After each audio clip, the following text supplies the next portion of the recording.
सोलापूर महापालिकेचे महापौर पद यंदा खुल्या प्रवर्गासाठी आरक्षित झाले आहे.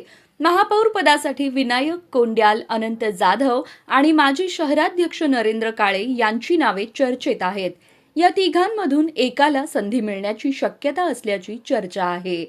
याविषयी आमदार देवेंद्र कोठे यांना विचारलं असता त्यांनी काय उत्तर दिलं बघा.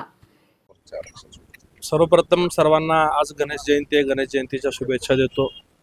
सोलापूर शहराच्या महापौरपदाची सोडत ही खुल्या गटासाठी झालेली आहे.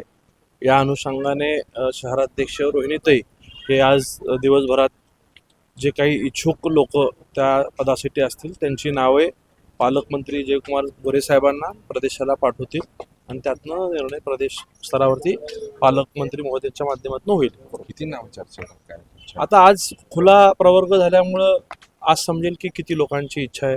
त्या खुला म्हणजे काय तर सगळ्यांनाच त्यात इच्छा व्यक्त होता येते. त्या अनुषंगाने जेवढे काही इच्छुक त्यांच्याकडे इच्छा व्यक्त करतील त्या अनुषंगाने ते पाठवतील नाव.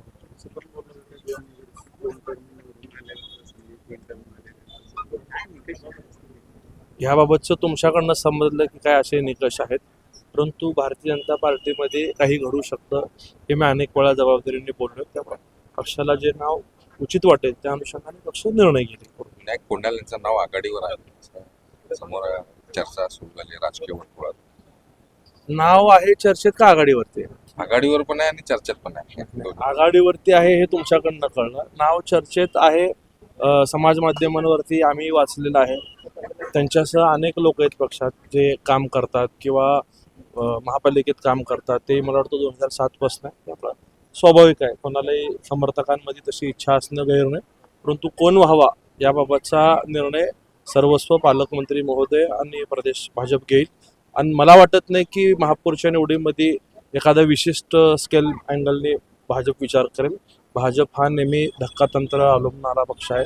त्यात भाजपाला जे योग्य वाटेल ते भाजप निर्णय घेते करून त्या निर्णयाला सगळ्यांनी स्वीकारलं पाहिजे असं माझं व्यक्तिगत मत आहे.